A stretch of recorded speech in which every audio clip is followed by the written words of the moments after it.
We were looking at a lot of trees all over the country. When we saw Ruby for the first time, I knew this had to be the one.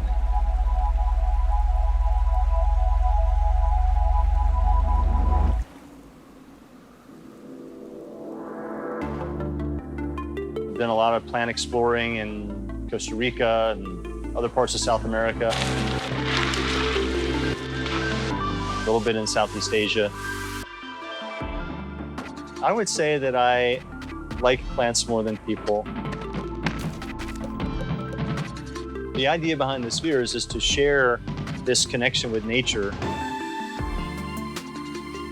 They asked us to create a heart and a soul to the campus. We arrived at what we thought was this bizarre combination of people and plants that just don't really exist in the world today. It's a bit of an experiment. It's a little Frankenstein. I don't know of any other facility like this in the world. A space that's unique for Amazon employees to work and think differently. A place where the people of Seattle and the next generation of horticulturists and environmental stewards can come to learn and be curious. The challenge for me was finding the right plants that would thrive within our climatic conditions. Early on in the Spheres development process, there was a desire to have large trees on day one. So we went big.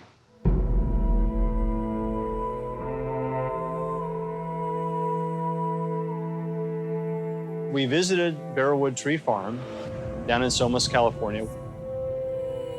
Ficus rubiginosa is its Latin name.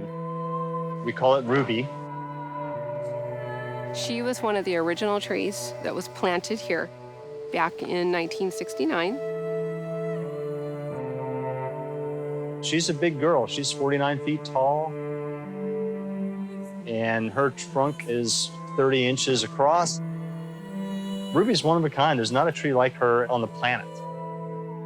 You can just kind of feel the love that went into the trees here. She's a very special tree. This is the first time I've seen it from this angle. Yeah, me too. Right? Feel good? On her side, in one piece. Yes, I feel good. Okay. So Rosario, he figured out a way to do the rigging to hold the tree in the right position. Si you tie one branch wrong way, it's broken. Sí, ahí ponle un amarre o algo. Nothing slipped, nothing broke. I know Rosario is very pleased. He's just smiling.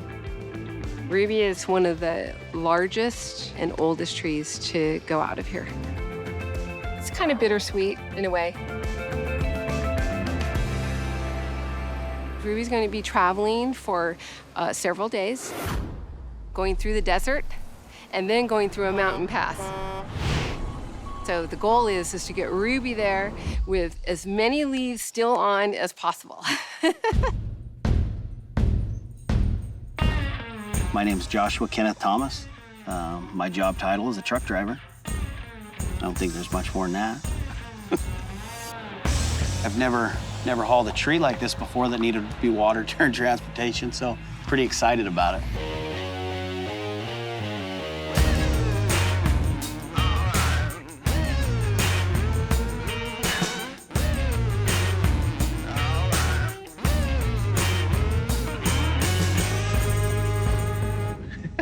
My biggest concern on the road trip is that we lose the intern. He just started a few weeks ago, and he really knows nothing about the tree, but he's jumping right into it. He's really excited. For me, this is easily an adventure of a lifetime, getting to do something this cool and this rare. Helping carry Ruby from California all the way up to Seattle. Hauling stuff it's a lot of experience, and it's a lot of just paying attention, This stuff will talk to you, your trailers will talk to you. If you get into a situation and you start hearing a lot of bangs and cracks and noises, well, it don't like it. today. We still got about 200 plus miles to go. Battle Mountain is where we're going.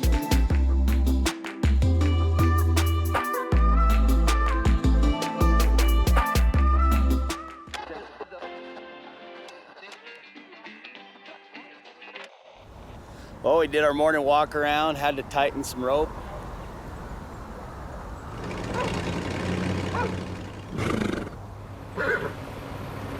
Ruby needs a drink. Yeah, she was getting thirsty.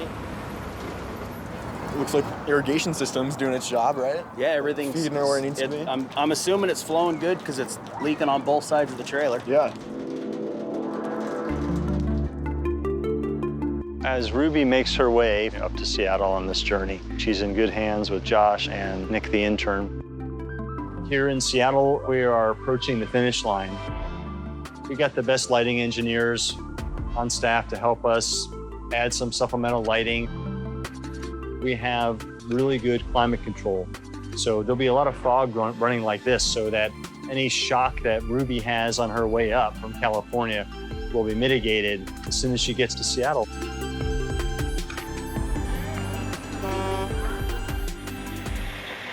And it's only about 60 degrees this morning. So that beats the 100 plus degrees we had in Las Vegas. You good? Yeah, we're doing great. Okay. So we're best buddies now. A little over 100 miles to get to Portland. When you're just hauling general freight or, you just kind of put it in the back of your mind and you get to where you're going. To have something that actually is living, it puts a little more pressure on you.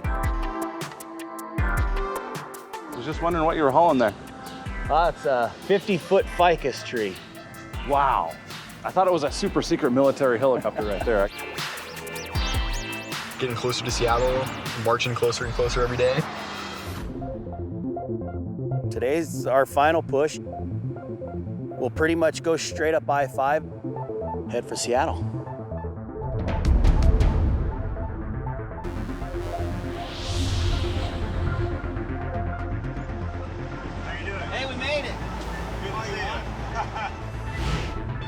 What we're about to do today, it makes a lot of people really nervous. When I think about Ruby hanging above the sphere, going through this 24-foot hole in the top of a glass bubble, you just don't know what's going to happen. The most important thing is we're going to take our time, we're going to do everything right.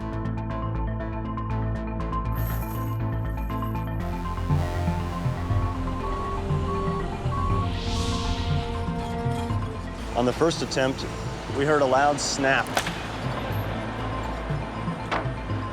Broke a limb and we broke the box. If it were to break apart mid-flight, then we'd have some potential damage to people or structure or the tree itself. But our team is up for the challenge. The metal box was built over the weekend and tested. We're gonna get this done today.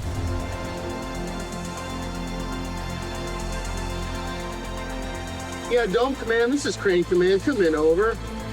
Plant tree, up. Roger that, here we go. When you move a tree this size into a building like the Spheres, it's really complicated. Really didn't sleep very well last night, actually. I was up quite a bit. You sure this is gonna fit? But honestly, right now, it doesn't look like it's gonna fit.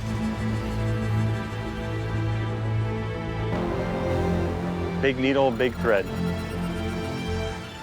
Here we go. It's in Thank you. It's in there.